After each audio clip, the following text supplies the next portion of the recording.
Bonjour, je m'appelle Marie-Pierre Pitre, je suis une des techniciennes de la clinique vétérinaire Lac-Saint-Louis et aujourd'hui, c'est moi qui vais vous expliquer un petit peu le Sinusite. C'est une petite formation qui devrait durer à peu près 45 minutes. Rendu là, vous pouvez toujours la regarder en accéléré, là. Ça devrait être assez simple rendu là. Donc, vous avez besoin de savoir qu'est-ce que le Sinusite est pour la gestion des produits dangereux. De toute façon, on va en reparler un petit peu plus tard, là. Je vais vous expliquer c'est quoi plus en détail. Donc, le Sinusite, c'est quoi et ça sert à quoi? Donc, c'est un acronyme, Sinusite, c'est le système d'information des matières dangereuses utilisées au travail. Donc, on cherche à transmettre avec le Sinusite des informations par rapport à des substances chimiques qui peuvent causer des maladies ou des accidents au niveau professionnel en lien avec la manutention de ces produits-là.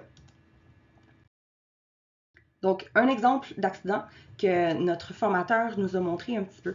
Donc, c'est une situation où est-ce que il y avait une tank, on peut dire, qui était à souder. Le soudeur a refusé de le faire, il n'était pas à l'aise, il y avait quelque chose à l'intérieur de cette espèce de tank-là. Et un de ses collègues de travail, pour essayer de désamorcer sa peur, a allumé un lighter juste à côté et ça a explosé. Il y a eu des morts, il y a eu des blessés. Donc, ça montre un petit peu, des fois c'est anodin, c'est sûr, on n'utilise pas nécessairement des produits dangereux de ce type-là ou encore on ne fait pas de soudure en clinique, que je sache. Donc, rendu là, c'est un petit peu différent, mais c'est quand même important de savoir qu'est-ce qui est à bien gérer nos produits dangereux parce qu'ils sont quand même particuliers, c'est bien de les connaître, c'est important de les connaître et c'est important de comprendre comment ils sont dangereux. Donc, on va passer quelques questions qui sont à répondre dans notre espèce d'espace clinique. Donc, d'abord, quelles sont les matières dangereuses? Que devrait-on trouver sur les étiquettes, les affiches et les fiches de données de sécurité? C'est quoi les dangers possibles? Comment utiliser, manipuler, stocker, entreposer, gérer nos matières dangereuses généralement? Comment éviter les émissions fugitives et résidus dangereux? Quoi faire en cas d'urgence? Où trouver les fiches de données de sécurité dans chacune de nos cliniques? Fait qu'on va commencer avec c'est quoi les matières dangereuses? À nous autres. En clinique, ça sert à quoi ça ressemble, comment on peut les trouver. Donc, qu'est-ce qu'une matière dangereuse? C'est quoi sa définition? Techniquement, elle est un peu vague, mais est claire en même temps. C'est soit des produits dangereux ou des matières appartenant à une des autres catégories des matières dangereuses suivantes. En gros, c'est un produit chimique qui est seul ou mélangé, qui peut avoir une influence néfaste sur la santé humaine ou sur l'environnement. Autant que ça peut être de s'écouler dans les égouts ou juste d'être en contact avec nous, que nous on le respire, que ce soit en contact avec notre peau, avec nos yeux, quelque chose comme ça. En clinique, dans nos établissements, nous, c'est quoi des matières dangereuses? Nos produits ménagers et d'entretien général, le Luna, le clinicide, notre alcool, ce choses-là, alcool, chlorhexidine, peroxyde, un peu toutes nos petites bouteilles qui sont gardées en stock en arrière, souvent peuvent être des produits dangereux. Nos aérosols et certaines médications. Pour les aérosols, il y a aussi, on peut dire, c'est par exemple nos bonbonnes d'oxygène aussi, tout produit qui est sous, on peut dire, pression. Là, on veut y faire attention aussi. On peut considérer des produits dangereux aussi. Mais les aérosols, c'est quelque chose plus comme l'isoflurane. Un produit qui, s'il est respiré, peut causer des produits, pas des produits, mais peut causer des problèmes à l'humain qui le respire. Fait, comment savoir qu'est-ce qui est un produit dangereux? Comment est-ce qu'on le retrouve en clinique? D'abord, si on regarde l'étiquetage, par les pictogrammes de danger, ça c'est les beaux petits losanges rouges en général avec une petite image dedans. Par exemple, la petite tête de mort avec les deux fémurs en arrière, ça. Les mentions de danger qui sont sur nos bouteilles.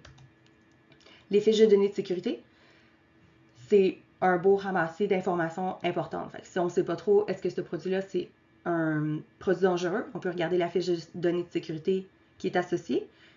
Si ça mentionne que c'est un produit dangereux, s'il y a une fiche de données de sécurité qui est complète et qu'il y a des mentions de danger dessus, on sait c'en est un, en effet.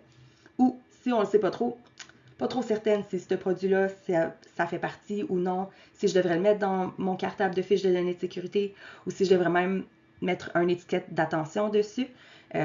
On peut communiquer avec, regarder le répertoire toxicologique de la CNESST ou encore contacter le fournisseur de ce produit-là. Si jamais le fournisseur dit non, c'est pas considéré comme un produit dangereux, ça donne la réponse. Et encore la même chose avec le répertoire toxicologique. Fait on va se prendre un petit exemple, un petit produit en exemple qu'on va suivre au travers de la formation, puis on va se relier à ce produit-là à chaque fois. Ça va être un peu plus facile comme ça. Donc, on va regarder notre alcool isopropylique 70%. C'est un produit qu'on a pas mal tous en clinique. Si vous n'en avez pas, peut-être un pourcentage qui est différent, mais on a tous pas mal de l'alcool. Donc, à partir de là, qu'est-ce qu'on a besoin par rapport à ce produit-là? D'abord, on a besoin de l'étiquette du fournisseur. C'est la belle petite étiquette qu'on voit sur la petite bouteille que vous voyez direct au-dessus de moi. Ce qu'on reçoit quand CDMV vient porter notre petit bac et que je sors ça de mon bac, c'est l'étiquette qui est accolée sur le produit directement. On a besoin d'étiquette du lieu de travail. C'est pas nécessaire. Cette étiquette du lieu de travail-là, c'est si je transvide mon alcool isopropylique dans une autre petite bouteille et que je veux identifier la nouvelle petite bouteille, parce qu'on ne se promènera pas nécessairement avec un 4 litres partout en clinique. C'est cette petite bouteille-là pour dire hey, c'est un produit dangereux quand même si elle est là-dedans. Qu'est-ce qu'on a besoin d'avoir dessus? Et encore une fois, la fiche de données de sécurité, qui est un beau petit paquet de papier dans un petit cartable qui devrait être avec ses autres amis de produits dangereux. Donc, pour l'azote isopropylique, alcool isopropylique 70%, je devrais avoir une belle petite fiche qui dit alcool isopropylique 70%, que je peux aller me fier dessus pour regarder tout ce que j'ai besoin de savoir. Donc, l'étiquette du fournisseur, on va commencer par ça. Fait que ça, c'est un exemple de ce qu'on a d'étiquette du fournisseur, disons ce que j'aurais en clinique. Là. Donc, si je prends ma bouteille, c'est ce que je vois devant moi. Il y a des parties qui sont obligatoires. D'abord, le nom du produit, les pictogrammes du danger, les mentions d'avertissement ou mentions de danger. Dans celui-ci, c'est juste une mention de danger. Il peut y avoir la même chose, mais au lieu d'être écrit danger, ça va être écrit avertissement. Les conseils de prudence. Donc, c'est souvent, ils recommandent, OK, ben, dans ce cas-ci, gardez loin de la chaleur, des étincelles, des flammes.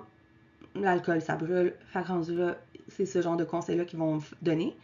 Même chose pour un peu les soins d'urgence à faire en cas de contact avec la peau, contact avec les yeux, inhalation, ce genre de petites choses-là. Par exemple, si j'en bois une bonne grosse gorgée, qu'est-ce que je fais? L'identité du fournisseur, elle est importante. Si on a des questions, si on perd notre fiche de données de sécurité, c'est à eux qu'on va rejoindre. C'est à eux qu'on va poser la question. C'est les spécialistes de ce produit particulier-là. Donc, il y a des règles un petit peu avec on peut dire j'ai perdu des pages, c'est pas grave. Donc, il y a des règles par rapport aux étiquettes du fournisseur. Donc, c'est toujours les fournisseurs qui sont responsables d'étiqueter leurs produits dangereux. On n'a pas besoin de le faire pour eux. Ils sont au courant, c'est leur propre produit. L'étiquette doit être apposée ou imprimée ou encore inscrite directement sur le produit dangereux ou le contenant qui est attaché à celui-ci. Donc, par exemple, mon étiquette de alcool isopropylique finit par être toute mouillée puis on perd toute l'information qui est dessus. On peut en faire une copie et l'attacher au produit en tant que tel pour être sûr qu'on a encore accès à l'information rapidement juste en ayant le produit dessus. On veut savoir c'est quoi qui est dedans, on veut savoir que c'est un produit dangereux encore. Au Québec, il faut absolument que l'étiquette du fournisseur doit être rédigée en français. Malheureusement, souvent, la majorité de nos produits, s'ils viennent du Canada, sont dans les deux langues, donc c'est un peu plus facile. Si c'est un produit qui vient d'un autre pays, des fois, ils vont être écrits seulement en anglais. À ce moment-là, il faut en faire une traduction ou demander au fournisseur de faire une traduction. C'est mieux de demander au fournisseur de s'occuper de la traduction au cas où il y a quelque chose qu'on ne comprend pas bien, au cas où la traduction est mal faite. Ça tombe dans nos mains à nous. La CNESST nous backera pas dans ce cas-là, s'il arrive quelque chose. Donc, si un produit dangereux est toujours dans son contenant d'origine, disons que moi, en clinique, j'aime ça me promener avec mon alcool 4 litres tout le temps et que je ne le transfère pas dans autre chose, à ce moment-là, j'aurais pas besoin d'avoir une étiquette utilisée en clinique, là. Juste besoin d'avoir cette étiquette du fournisseur-là. Elle est suffisante, en plus de sa fiche de données de sécurité, mais elle est suffisante, elle n'a pas besoin d'avoir un autre ami. L'étiquette ne peut pas être enlevée, modifiée ou altérée tant que le produit est dans son contenant. Donc, si ma bouteille s'en vient vide, elle est complètement vide, puis il n'y a plus rien dedans, là, techniquement, j'ai le droit d'enlever mon étiquette pour utiliser la bouteille pour autre chose. Si c'est une bouteille qu'on peut utiliser pour autre chose, mais on ne peut pas le faire avant que le produit soit plus dedans. Et s'il y a des changements au niveau de l'information qui est sur l'étiquette du fournisseur, le fournisseur a 180 jours pour la mettre à jour. Après ça, il faut aller la chercher. Souvent, ils vont mentionner qu'il y a quand même des changements. Il faut juste savoir à ce moment-là que, OK, il y a quelque chose de différent, il faut qu'on change nos étiquettes, il faut qu'on en rattache des nouvelles à côté et par-dessus. Et malheureusement, quand on prend notre produit dangereux, c'est important de le prendre du fournisseur. Par exemple, disons mon produit, mon Windex, là, ou encore du Febreze, qui est dans une canne sous pression, ça reste un produit dangereux parce que c'est une canne sous pression. Je ne peux pas aller juste l'acheter au dépanneur à côté de la clinique. Techniquement, il faut que ça vienne du fournisseur parce que l'information qui est sur la petite bouteille ne sera pas nécessairement une étiquette du fournisseur qui est légale aux yeux professionnels. Donc, il va manquer des informations souvent dessus. C'est peut-être pas, on s'entend, c'est pas tous les produits que ça va être dramatique. Personnellement, je m'en contrefiche un petit peu que le Febreze soit pris ailleurs, mais ça reste important aux yeux de la loi qu'on prenne nos produits dangereux de fournisseurs qui ont fait le produit ou qui s'occupent de ce produit-là. CDMV est correct, ça reste comme une espèce de fournisseur tierce, on peut dire, mais il nous donne les informations quand même. Ça reste des produits qui ont été présentés correctement. Donc, comme on disait, si je dois transférer mon produit dans un autre contenant, ma grosse bouteille de 4 litres est vraiment trop lourde pour mes pauvres petits bras, je veux la mettre dans une petite bouteille de 25 ml parce que j'aimerais ça pouvoir l'utiliser rapidement comme ça partout. À ce moment-là, c'est là où on va mettre l'étiquette du lieu de travail. Donc ça, c'est la petite étiquette supplémentaire que nous, on fait à la main et qui a besoin de certaines informations aussi. Donc, on a 3 sections d'informations qui sont minimum. On peut en mettre plus, c'est pas grave, mais c'est le minimum qui demande. Donc, on a d'abord besoin du nom du produit. Idéalement, même je vous dirais obligatoirement, mettre exactement le même nom que vous avez sur votre étiquette du fournisseur, l'étiquette du lieu de travail qui devrait aussi être la même chose que sur la fiche de données de sécurité. Les conseils de prudence, c'est-à-dire comment est-ce que je dois m'habiller quand je manipule ça, comment il devrait être entreposé, généralement, un peu les informations de base, et référence à la fiche de données de sécurité. Donc, s'il n'y a pas la petite mention de voir la fiche de données de sécurité pour plus d'informations, ou encore la même chose mais en plus court, techniquement, elle n'est pas complète. On a vraiment besoin d'avoir cet élément-là. C'est pour ça que le nom devrait être le même que sur la fiche de données de sécurité. Plus facile de s'y rallier directement si on sait qu'est-ce qu'on cherche. Donc, en clinique, nous, on a des petites étiquettes qui ressemblent à ça. Fait que le nom est dessus. Nous, on a coché les pictogrammes. Fait que ces étiquettes-là, techniquement, sont pas parfaites. On voudrait avoir plus de conseils de prudence. J'étais en train de regarder pour essayer de trouver un équivalent de quelque chose du genre facilement utilisable où est-ce qu'on peut noter à la main les conseils de prudence. Donc, celui-là est quand même pas si pire, considérant qu'il y a l'équipement de protection personnelle qui est recommandé dessus, mais on aurait besoin d'avoir un petit peu plus de place pour dire, par exemple, garder dans un endroit frais et bien aéré, maintenir le récipient fermé de manière étanche, par exemple, ou garder loin de la chaleur, ce genre de choses-là. Et la fameuse fiche de données de sécurité. Donc, pourquoi est-ce qu'elle est importante, celle-ci? En gros, c'est elle qui complète l'information qui est sur l'étiquette du fournisseur. En fait, l'étiquette du fournisseur ou même l'étiquette en clinique fait référence à la fiche de données de sécurité. C'est notre identifiant numéro 1, on peut dire. C'est notre bible d'information. C'est à ça qu'on va se référer pour un produit particulier. Qu'est-ce que je fais s'il y a 8000 litres d'alcool qui coulent au sol et je ne sais pas quoi faire avec ça? C'est ma fiche de données de sécurité que je vais aller regarder. Qu'est-ce que je fais si ma collègue a respiré une bouteille entière d'isoflurane et que là, elle a vraiment mal à la tête? C'est la fiche de données de sécurité qui va nous dire à quel point c'est dangereux, qu'est-ce qui est à faire, comment est-ce qu'on élimine le reste. Toutes les petites informations qui vont être importantes, c'est à l'intérieur de ça. Donc, la fiche de données de sécurité, elle a beaucoup de sections. Dans l'espèce de petite liste que j'ai mis en gras les sections qui sont un peu plus importantes. Fait que si jamais vous avez à regarder les fiches de données de sécurité, c'est recommandé de regarder au moins tous les éléments que vous êtes en contact avec régulièrement. Pas nécessairement l'identification puis l'identification des dangers, par exemple, mais les premiers soins, s'il y a un incendie, cas de déversement, manutention, stockage, comment se protéger de ce produit-là, c'est le genre d'informations qu'on veut avoir. Donc, si vous avez des choses à aller lire, ça va être ceux-là qui vont être à aller lire en premier. Vous pouvez lire la fiche au complet si ça vous tente. C'est long. En général, ils peuvent faire 5 à 7 pages. Des fois, il y a beaucoup de petits termes. Toute l'identification des dangers, c'est des codes aussi qui sont mis là-dedans. Regardez, comprenez qu'est-ce qui se passe dedans, comprenez qu'est-ce qui est à faire, comprenez pourquoi c'est un produit qui est dangereux, ce que vous devez faire attention avec, puis passez au prochain. Donc, idéalement, tout le monde devrait pouvoir lire les fiches de données de sécurité, devrait les lire au moins une bonne fois et même les relire une fois de temps en temps. Mais je comprends, on n'a pas tous le temps de faire ça.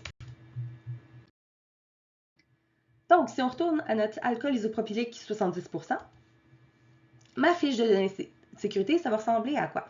Ça, c'est par exemple des sections d'une version que moi j'avais faite à la main avant de savoir qu'il fallait pas que je les fasse à la main, mais que je les prenne du fournisseur. J'en ai fait des petites copies. Et voilà. Ça donne quand même beaucoup d'informations. Quand je parlais justement des dangers, ou est-ce que c'est des codes et des listes, il y en a quand même beaucoup. Des dangers, ça nous donne plus d'informations, ça nous donne des classes, ça nous donne des hiérarchies, des catégories. Ça fait beaucoup d'informations à voir, mais c'est là-dedans qu'on vient tout chercher ce qui est important. On continue un petit peu avec plus d'exemples. Ça continue quand même. Dans celle-là, par exemple, j'avais 7 pages, je crois. Oui, 7 pages sur cet alcool isopropylique-là. Souvent, ça va tourner entre 3 et 8-9 pages. Des fois, ça va être pas mal plus long pour des produits qui sont considérés comme très dangereux ou qui ont des étapes assez importantes à suivre pour l'élimination de ces produits-là. Voilà.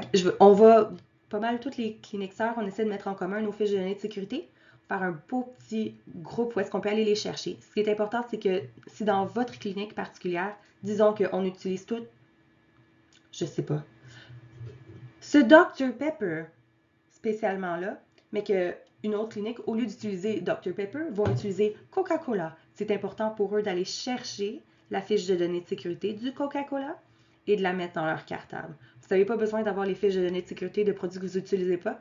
Ça fait juste rajouter du stuff dans votre cartable qui limite un petit peu l'accès facile.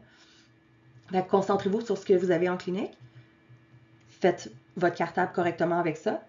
Puis c'est ça, si vous avez de la difficulté à les trouver en tant que tel, référez-vous au fournisseur. Vous pouvez vous référer à la CNSST si jamais, ou encore au cliniqueur et leur demander « Est-ce que quelqu'un a quelque chose de semblable? » Donc, truc et astuce pour les petites fiches de données de sécurité. Les mettre dans un cartable de couleur vive. Notre formateur nous recommandait un cartable rouge ou un cartable jaune parce qu'un cartable noir au milieu d'un groupe de cartables noirs, c'est difficile à savoir c'est lequel qu'il faut prendre en cas de grosse urgence. Prenez quelque chose qui est vif, facile à reconnaître et mettez-le à un endroit qui est facilement accessible. Donc, séparer les fiches avec des onglets, ça fait la recherche de la bonne page vraiment plus facile. Puis, vu que vous avez plusieurs pages par fiche de données de sécurité, ça fait que vos 4-5 pages peuvent être séparées par un autre onglet pour passer au prochain plus facilement. Puis, faites-vous une espèce de table des matières au début, vraiment plus facile de se retrouver comme ça par la suite. En ordre alphabétique, par nom de produit, comme je vous disais, utiliser le même nom dans votre cartable, dans les fiches de données de sécurité, que sur les étiquettes de fournisseurs et étiquettes de clinique. Souligner les parties importantes. Par exemple, ça arrive vraiment régulièrement que tout le monde respire de l'isoflurane parce que, oups, quand on re-remplit la machine, tout le monde finit par en respirer un petit peu. Donc, ça serait une bonne idée d'aller souligner les sections qui arrivent régulièrement ou qu'on veut y faire référence plus facilement ou encore qu'on veut que les prochains employés qui passent derrière nous pour lire portent attention à ces éléments-là. Et en cas d'accident, la fiche de données de sécurité doit suivre sa victime. C'est-à-dire, quelqu'un qui a respiré beaucoup trop d'isoflurane, la bouteille au complet, parce que c'est mon exemple préféré. S'il vous plaît, faites pas ça. Qu'est-ce qu'on ferait à ce moment-là? Je prendrais ma fiche de données de sécurité, juste d'isoflurane, pas le cartable, juste ma fiche de données de sécurité.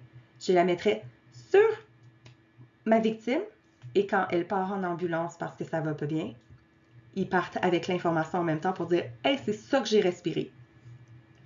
Juste au cas où c'est un produit que les paramédics ne connaissent pas ou encore le médecin ne sait pas trop quoi faire avec cette information-là, il y a beaucoup d'informations dans les fiches de données de sécurité, puis ça donne directement c'est quel produit. C'est nos fiches de données de sécurité qui sont affiliées à nos produits particuliers. Donc, c'est sûr que c'est la bonne chose qui est ensemble.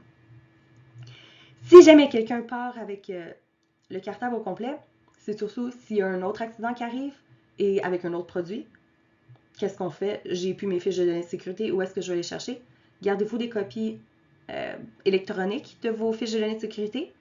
Pas parce que quelqu'un part avec le binder, juste parce que pour pouvoir réimprimer encore la nouvelle, fait une copie de la fiche de données de sécurité de nouveau une fois que la personne revient, ou encore pour la remettre de nouveau dans le cartable.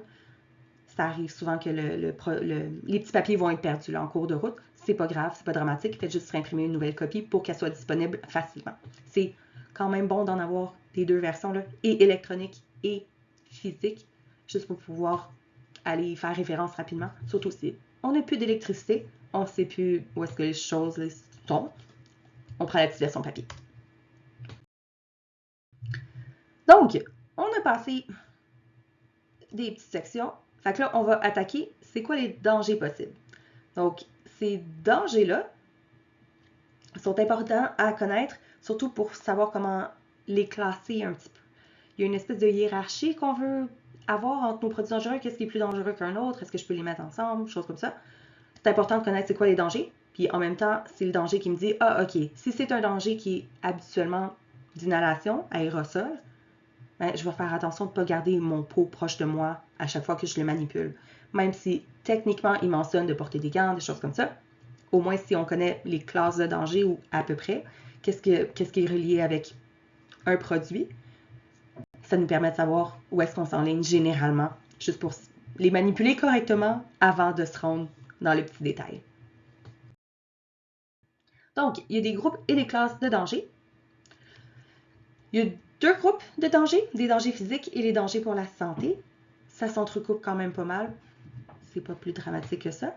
Un même produit peut avoir des dangers dans plusieurs groupes et plusieurs classes de dangers en même temps. Donc, de petites listes, on ne les passera pas toutes un après l'autre.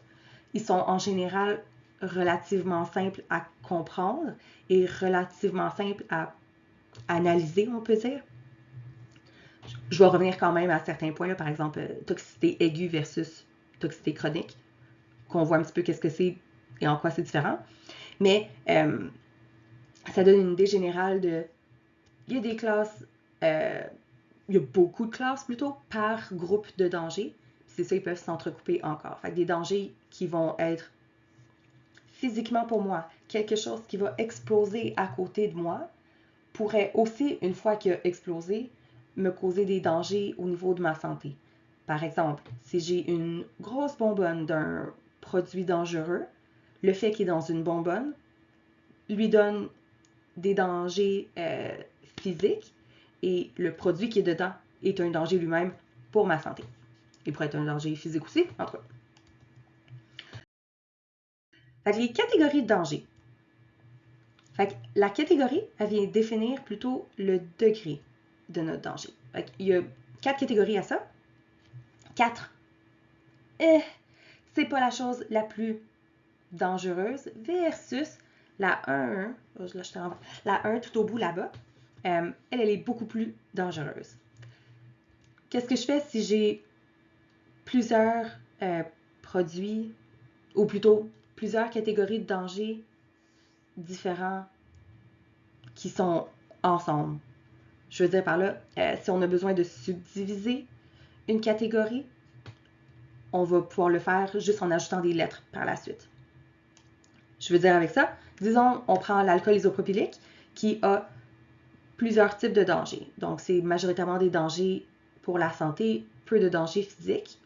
Mes dangers pour la santé, disons que j'ai 4 classes qui sont dedans. Ces 4 classes-là vont être classées elles-mêmes dans ces catégories de dangers-ci. Mon même produit peut avoir des dangers de catégorie 1, de catégorie 2, ça pourrait être 2A, 2B, 3 et disons 4. Fait que rendu là, on peut en avoir quand même sous un même produit de catégories différentes. Fait que ça veut dire, par exemple, mon alcool qui a, disons, une toxicité aiguë de catégorie 1, mais qui a un danger pour l'environnement de catégorie 4, c'est vraiment plus la catégorie 1, la toxicité aiguë qui va venir m'inquiéter. C'est à ça que je vais faire plus attention.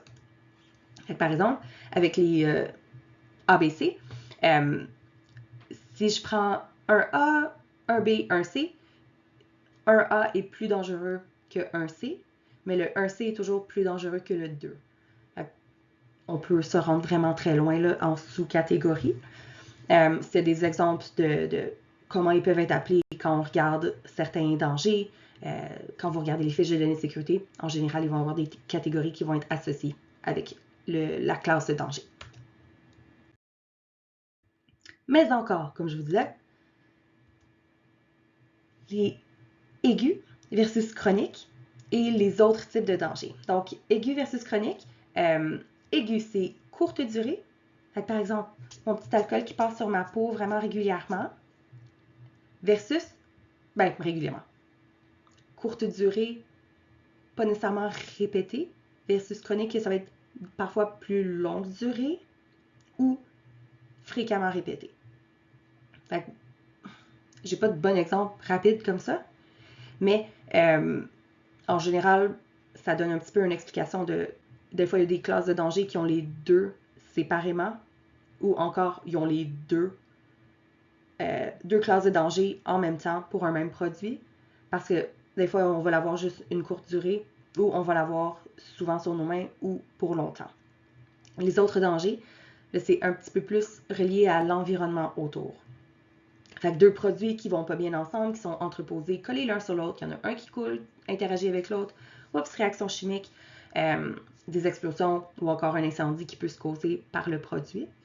C'est plus ce genre de dangers-là qui peuvent être d'autres types.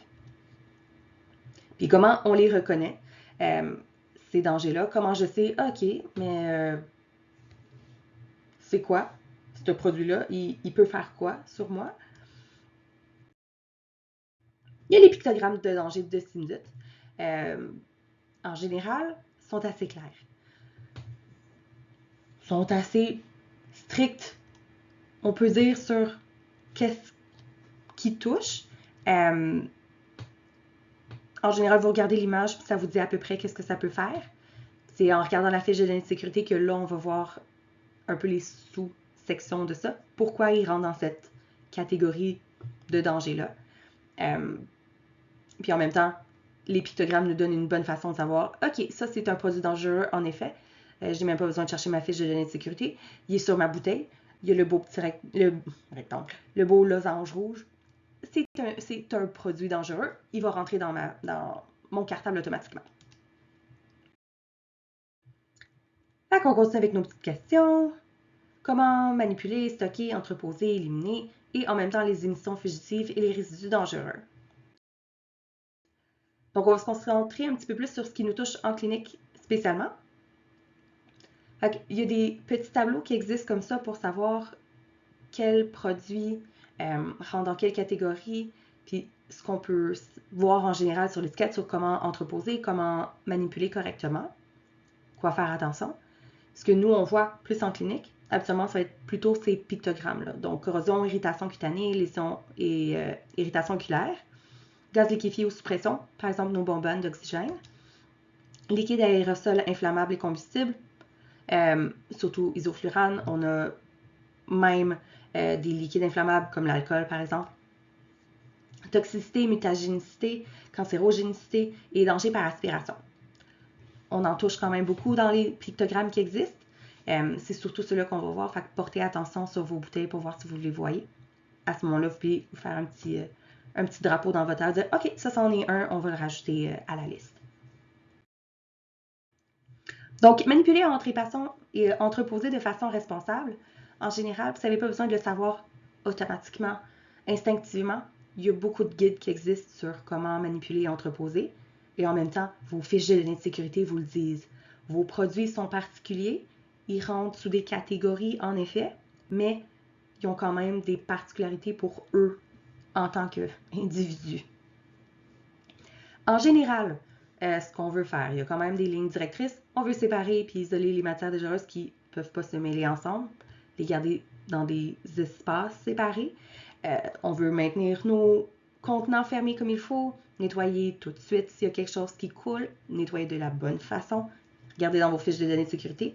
Puis quand vous transvidez, faites attention. Mettez-vous dans un endroit bien aéré.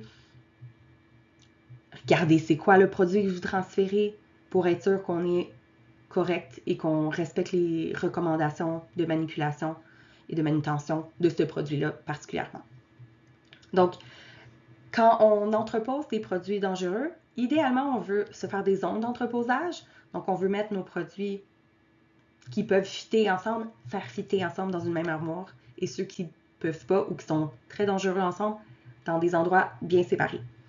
Fait que je vais rendre disponible le guide d'entreposage des produits dangereux avec les responsables des similitudes des cliniques. Fait en gros, c'est quand même un long guide, mais il y a beaucoup de sections qui sont pertinentes. C'est surtout un guide d'entreposage un peu pour le milieu en très large. Donc, rendu là, prenez les sections qui sont pertinentes pour vous, puis prenez les recommandations ou même des fois des exemples qui peuvent être utiles pour voir un petit peu comment vous voulez setter vos choses. Malheureusement, il n'y a pas de bonne ou de mauvaise façon. Je ne peux pas vous donner, mais faites ça, mettez ça là et ça à tel endroit parce que toutes nos cliniques sont différentes.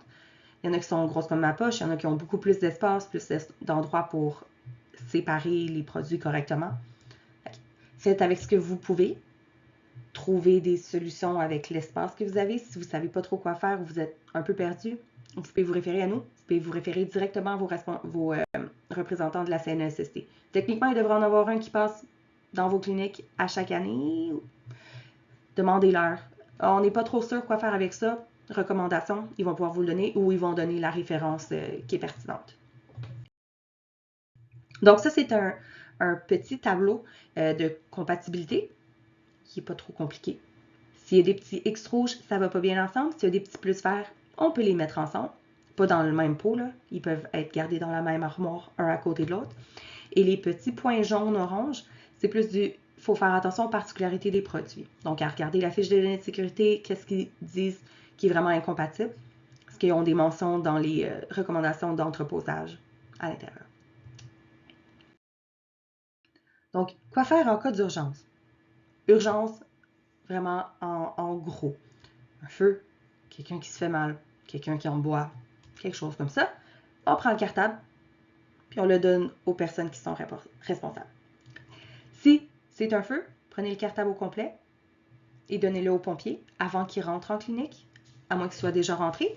C'est juste parce que là, ça devient un danger pour leur santé à eux. On a des produits dangereux en clinique. Il faut qu'ils prennent les précautions adéquates pour gérer les déversements puis la chaleur directement sur ces produits-là. Donc, ils vont changer un petit peu leur façon de faire et c'est plus sécuritaire pour eux, c'est plus sécuritaire pour vous. Comme ça, il n'y a rien qui a de chance d'exploser nécessairement s'ils savent d'avance. Pour les ambulanciers, si tout le monde est en train de tomber comme des feuilles en clinique, et que là, on a appelé les ambulanciers et qu'ils arrivent, donnez-leur le cartable. Leur dire, c'est ça qu'on a en clinique. On ne sait pas qu'est-ce qui se passe. Il y a probablement eu un déversement de quelque chose. Peu importe. Rendu là, ils ont besoin d'avoir l'information. Donc, on continue avec nos petites questions à répondre. Où est-ce qu'on trouve les fiches de données de sécurité? Fait que là, il faut qu'on en jase un petit peu. Là, c'est sûr, mes recommandations ne peuvent pas nécessairement fitter dans toutes les cliniques, mais en général, gardez votre cartable de fiches de données de sécurité à un endroit qui est facile d'accès. Si vous êtes capable d'en avoir 2 copies, encore mieux.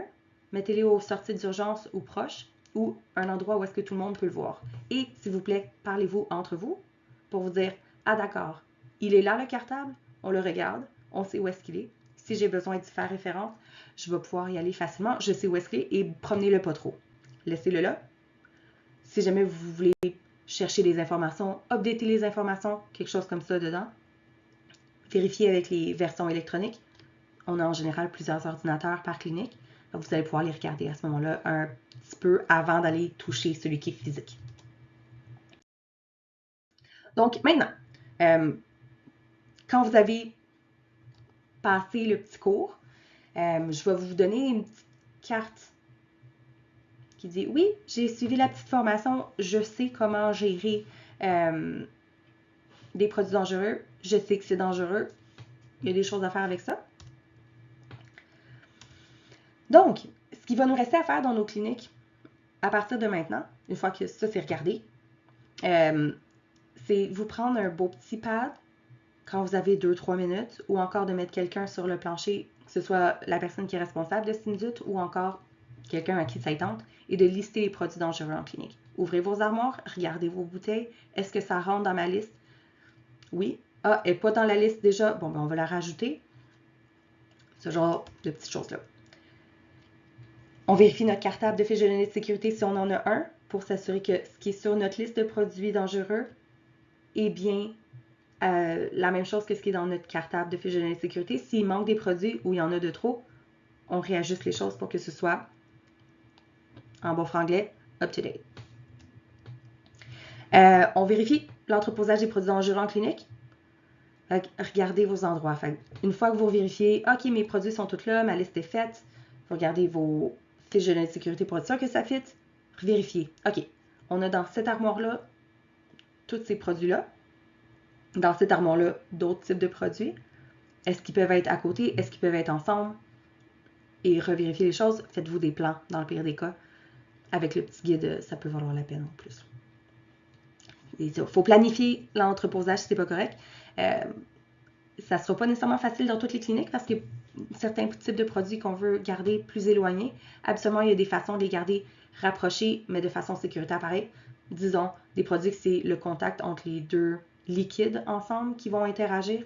Des bacs de plastique avec nos petites bouteilles dedans peut fonctionner assez bien, ou encore des bacs de plastique fermés pour être sûr que les choses ne se mélangent pas entre elles.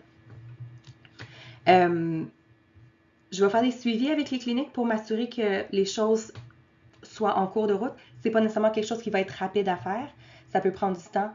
Il y a des cliniques qui sont vraiment pas à jour sur les fiches de données de sécurité.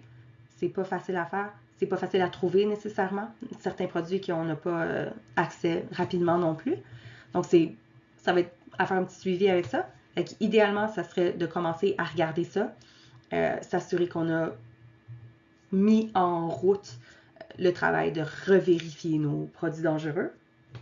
S'assurer que les choses soient faites correctement en même temps. On ne veut pas aller trop vite non plus. Si jamais vous avez de la difficulté avec ça, vous pouvez m'écrire à moi. Vous pouvez parler avec vos représentants qui peuvent nous parler à nous autres. Rendu là, dans le pire des cas, on va référer à la bonne personne. Si vous avez des questions, là, je vous présente mes chats. Ils sont pas toutes fins, mais sont cute. Si vous avez des questions, vous pouvez m'écrire directement sur mon courriel flash. Je l'ai laissé sur la page. Ou encore, si vous voulez appeler à Lac Saint-Louis, appelez à Lac Saint-Louis, demandez à me parler. Vous pouvez me chercher sur la page Facebook de tout le groupe Flair. Cherchez-moi, écrivez-moi. Je vais vous répondre. Dans le pire des cas, référez à la bonne personne. Malheureusement, vu que vous regardez la version enregistrée, de la formation, il y a un espèce de petit test qui va être à faire par la suite. Je vais le mettre en lien avec le vidéo, fait que vous n'avez pas nécessairement de questions sur l'écran qui va être à suivre. Ça va être des petites questions vraiment générales. Là. Vous n'avez pas besoin de réécouter au complet pour y répondre. Si jamais vous avez des choses que vous ne comprenez pas ou vous n'êtes pas trop certain, n'hésitez pas à m'écrire encore à ce moment-là. Puis ça va être de m'envoyer, une fois répondu, le petit formulaire, juste pour être sûr que vous l'avez fait comme il faut. Puis je vais pouvoir vous envoyer vos cartes par la suite. Ça risque de passer par vos gestionnaires. Vous les aurez peut-être pas tout de suite, mais vous allez les avoir éventuellement. N'hésitez vraiment pas si vous avez des questions. Puis merci encore d'avoir regardé, d'écouter. Si jamais il y a des choses qui ne sont pas claires, encore une fois, n'hésitez pas à m'écrire ou encore à regarder. Là, il y a de l'information supplémentaire ou encore si vous ne savez pas comment entreposer certains produits, on peut regarder ça ensemble. Merci encore. À la prochaine!